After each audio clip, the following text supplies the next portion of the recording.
Hello दोस्तों, आज हम पढ़ने जा रहे हैं संविधान सभा भाग सेकेंड। ठीक है, इसमें अपन पढ़ने जा रहे हैं कि संविधान सभा आई कहाँ से। तो अपन पहले पढ़ते हैं संविधान सभा के बारे में। संविधान सभा के बारे में मांग करने वाले सबसे पहले व्यक्ति कौन थे? महात्मा गांधी जी, जिन्होंने 1922 में कहा संविधान सभा की मांग की थी। यानी महात्मा गांधी ने 1922 में संविधान सभा की मांग की थी। ये पहले व्यक्ति थे। इसके बाद वह पहली पार्टी जिसने संविधान बनाने के लिए संविधान सभा का विचार किया था 1924 में, उस पार्टी का नाम था स्वराज पार्टी।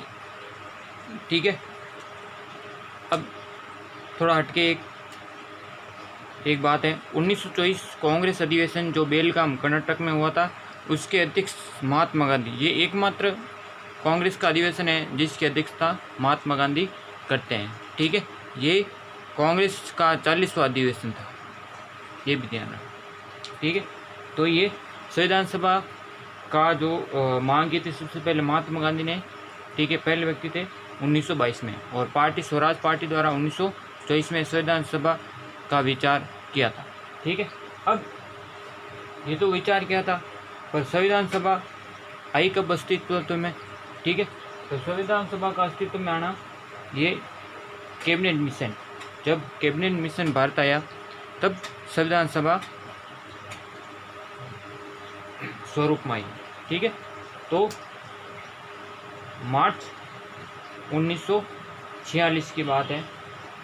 भारत की समस्याओं पर विचार विमर्श करने के लिए एक कैबिनेट मिशन भारत आया। ठीक है, कैबिनेट मिशन क्या है? भारत आया। ठीक है, जिसके 3 सदस्य थे LCA, पैथिक लॉरेंस। ठीक है, लॉरेंस, ये स्टेफर्ड क्रिप्स, और ए का मतलब अलेक्जेंडर। ये ध्यान रखना, LCA ये इस कैबिनेट मिशन के कौन थे? अध्यक्ष थे, इसका ध्यान रखना। अब देखो, कैबिनेट मिशन के तहत संविधान सभा में जो सदस्य संख्या थी, कैबिनेट मिशन के तहत संविधान सभा में जो सदस्य संख्या थी वो कितनी थी? 389 सदस्य होने चाहिए। ठीक है, इसके बारे में मैंने कल बताया था। अब 389 जो सदस्य होंगे वो कहाँ से लिए जाएंगे? वो इस प्रकार से लिए जाएंगे, जैसे ये भारत है। ठीक है, तो उस समय दो भारत, ठीक है, 2 प्रकार का भारत था। एक तो था अंग्रेजी भारत, जहाँ अंग्रेज स्वतंत्र रूप से शासन करते, और ये दूसरा भारत जहाँ देशी रियासत थी, जैसे राजस्थान हो गया, गुजरात हो गया, MP हो गया, ठीक है, जम्मू कश्मीर वगैरह, ये देशी रियासत है। अब देखो, इसमें क्या था, जो ये वाला भाग था अंग्रेजी भारत। ठीक है, तो अंग्रेजी भारत के जो सदस्य थे वो कितने थे? 296। क्यों? क्योंकि यहाँ पे 292 प्लस 4 की काउंटिंग हुई। 292 प्लस 4 क्या यहाँ पे 4 है चीफ कमिश्नरी प्रांत, ABDK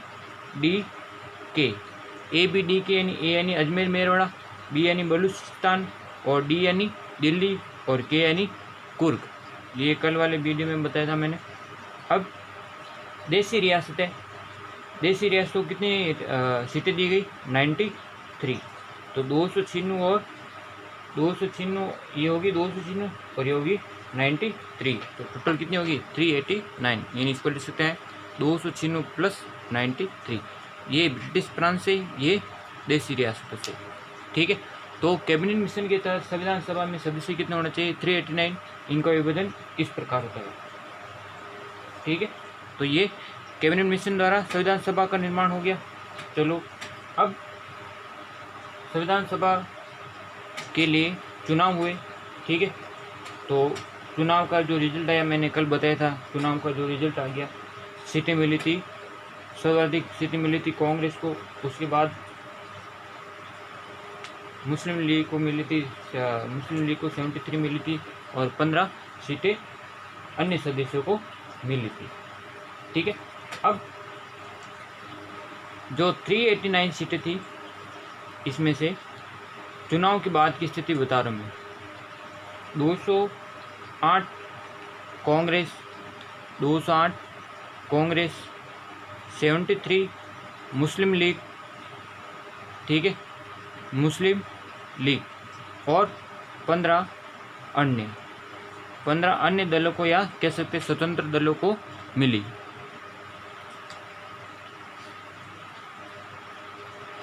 अब इसके बाद, ठीक है, ये तो जहाँ पे चुनाव करवाए गए थे, ठीक है, ये कौन सी सीटें थी? 296, ये 389 में से 296 वाली सीटें थी। देख लो, इनको काउंटिंग कर लो, 11 6 और ये 296, ठीक है।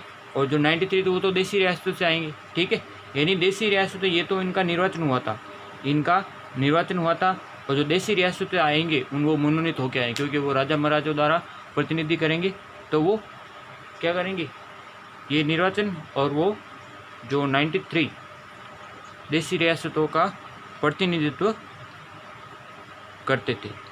तो इसके बारे में ध्यान रखना। अब इसके बाद में ये हो गया, अब संविधान सभा ये बन गई। अब संविधान सभा की पहली बैठक, तो ठीक है, पहली बैठक कराते हैं। तो संविधान सभा की प्रथम बैठक संविधान सभा की प्रथम बैठक कब हुई थी? ये आपको पता है, कल बताया था मैंने, 9 दिसंबर 1946, ठीक है, 9 दिसंबर 1946 की प्रथम बैठक हुई थी। प्रथम बैठक, इसमें 207 सदस्यों ने भाग लिया था। कितने सदस्यों ने भाग लिया था? 207 सदस्यों ने भाग लिया था। मुस्लिम लीग ने इसका बहिष्कार किया था, और देसी रियासतों का निर्णय न लेने के कारण इसमें 207 सदस्य उपस्थित हुए। इसके बाद में जो प्रथम बैठक में जो अध्यक्ष थे, ठीक है, तो प्रथम बैठक में जो अध्यक्ष थे, किसको चुना गया? अध्यक्ष, ठीक है, अध्यक्ष चुना गया सबसे बुजुर्ग व्यक्ति डॉक्टर सच्चिदानंद सिन्हा, जो बिहार के रहने वाले थे। डॉक्टर सच्चिदानंद सिन्हा सबसे बुजुर्ग व्यक्ति थे, उसको चुना गया सबसे बुजुर्ग, यानी सबसे एज में बड़े थे, इसके कारण इनको बनाया गया प्रथम बैठक का अध्यक्ष, यानी संविधान सभा का अध्यक्ष बनाया गया, ठीक है। इनकी अध्यक्षता में पहली बैठक हुई थी। अब चलो, ये बैठक हो गई थी। इसके बाद में 11 दिसंबर 1946, और ये बात याद रखना, जो प्रथम बैठक हुई थी, ठीक है, ये सवाल SSC 2006 में पूछा गया था कि ये बैठक कहाँ हुई थी। ये बैठक हुई थी नई दिल्ली में हुई थी, ठीक है, कौंसिल चैम्बर के पुस्तकालय भवन में हुई थी, ठीक है। यानी सवाल आया था कि संविधान सभा की बैठक 9 दिसंबर 1946 को कहाँ हुई थी? ऑप्शन था दिल्ली, इसका ध्यान रखना, ठीक है। अब नेक्स्ट 11 दिसंबर 1946 को संविधान सभा के स्थायी अध्यक्ष, ये अभी अस्थायी अध्यक्ष है, ध्यान रखना, ये क्या अभी अस्थायी अध्यक्ष है, यानी परमानेंट नहीं है। अब 11 दिसंबर 1946 को स्थायी अध्यक्ष घोषित किए जाएंगे, ठीक है, जो कौन होंगे? डॉक्टर राजेंद्र प्रसाद, ये भी बिहार से थे, डॉक्टर राजेंद्र प्रसाद, ठीक है। तो स्थायी अध्यक्ष 11 दिसंबर 1946 को किसे बनाया गया? डॉक्टर राजेंद्र प्रसाद को, ठीक है, यानी ये चुने गए। अब नेक्स्ट, इसके बाद में यही बता दूँ मैं, नेक्स्ट 13 दिसंबर के दिन, 13 दिसंबर 1946 को क्या हुआ? 13 दिसंबर 1946 को पंडित जवाहरलाल नेहरू द्वारा एक उद्देश्य प्रस्ताव प्रस्तुत किया गया था, ठीक है, और जिसको 22 जनवरी 1947 को स्वीकार किया गया, 13 दिसंबर 1946 को पंडित जवाहरलाल नेहरू द्वारा उद्देश्य प्रस्ताव रखा गया, ठीक है, जिसको 22 जनवरी 1947 को स्वीकार किया गया, ठीक है। और यही उद्देश्य प्रस्ताव वर्तमान में भारतीय संविधान की क्या है, प्रस्तावना, इसका ध्यान रखना, ठीक है। जब हम प्रस्तावना पढ़ेंगे तब इसका उल्लेख वापस करेंगे, ठीक है। तो 13 दिसंबर 1946 को पंडित जवाहरलाल नेहरू के द्वारा उद्देश्य प्रस्ताव रखा गया, जिसको 22 जनवरी 1947 को स्वीकार किया गया, और यही उद्देश्य प्रस्ताव वर्तमान में प्रस्तावना, ठीक है, प्रस्तावना का आधार, ये ध्यान रखें। नेक्स्ट,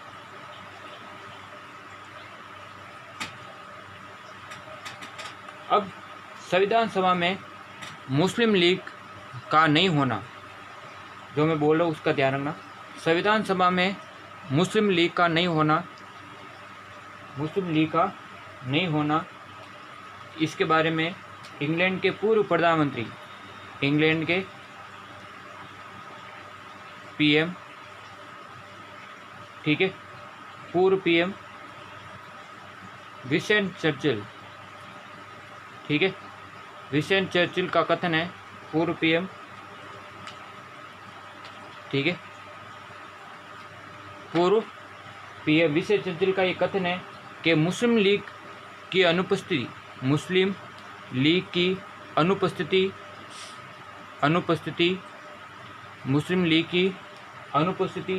को एक ऐसे विवाह की संज्ञा दी जाती है जिसकी दुल्हनी गायब है, यानी जिसकी दुल्हनी गायब है, ठीक है। यानी विंस्टन चर्चिल का कथन है कि मुस्लिम लीग की अनुपस्थिति को देखकर ऐसा लगता है कि ऐसा विवाह हो रहा है जिसकी दुल्हनी क्या है, गायब है। ये कथन आपको ध्यान रखना, ठीक है। और अब अपन बात करते हैं, ये तो संविधान सभा में मुस्लिम लीग की अनुपस्थिति के बारे में कथन था। नेक्स्ट है sir V N Rao, important है, सर वी एन राव, ठीक है।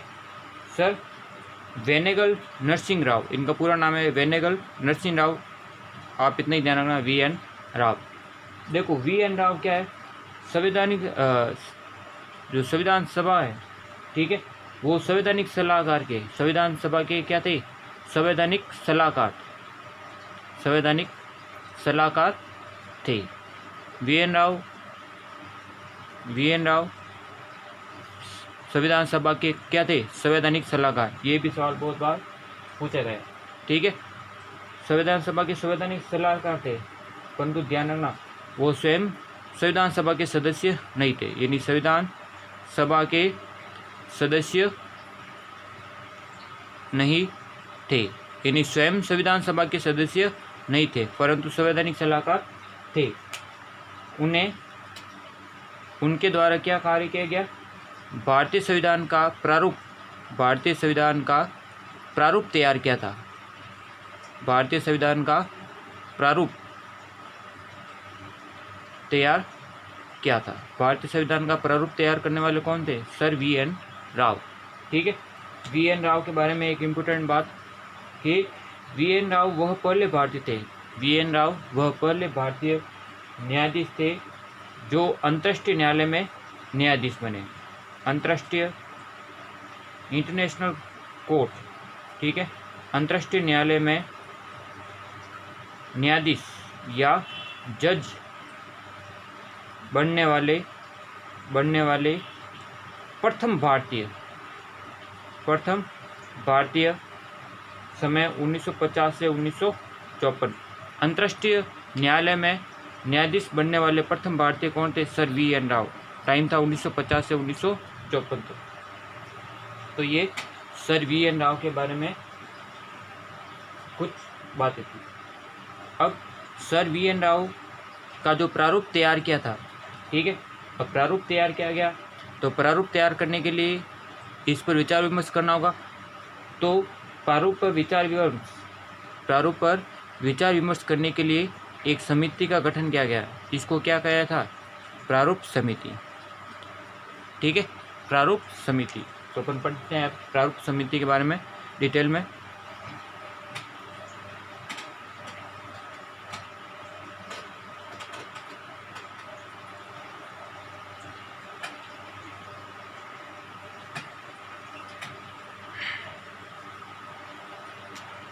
ठीक है।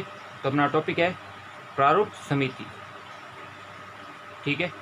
एक यूपीपीएससी में एक सवाल आया है कि पांडुलेखन समिति का गठन कब किया गया।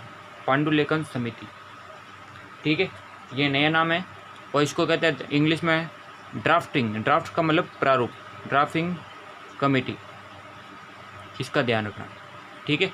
पांडुलेखन समिति को या ड्राफ्टिंग कमेटी को या प्रारूप समिति को, सब एक ही बात। अब देखो इसके बारे में महत्वपूर्ण बात क्या है। Sir VN. राव द्वारा जो प्रारूप बनाया गया था संविधान का, उस पर विचार विमर्श करने के लिए इस समिति का निर्माण किया गया, ठीक है। अब इस समिति का जो निर्माण किया था, ठीक है, इसका जो गठन किया गया था वो किया गया था 29 अगस्त 1947, ठीक है, 29 अगस्त 1947 को किया गया था, ठीक है। इसमें कुल 7 सदस्य, कुल सदस्य कितने थे? 7 सदस्य।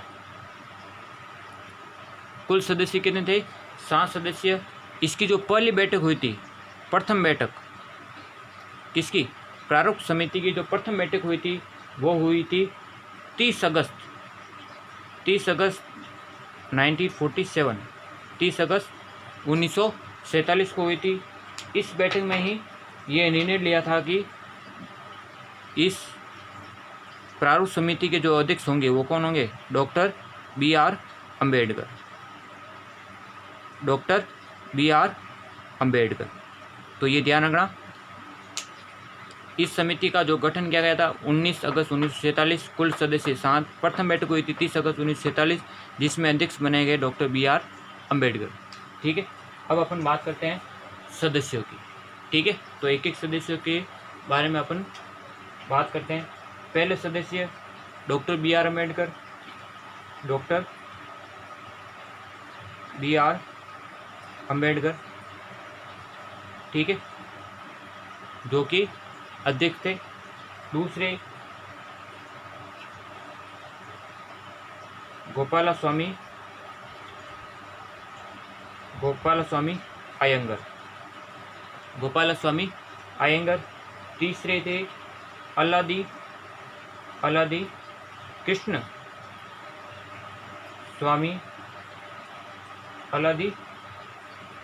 स्वामी अय्यर,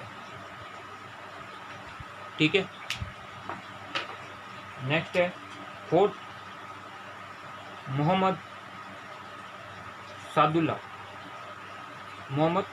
सादुल्ला, पांचवे के.एम. मुंशी, ठीक है, कन्हैयालाल माणिक्यलाल मुंशी। नेक्स्ट छठे और सातवें के बारे में ध्यान रखना आप। देखो छठे,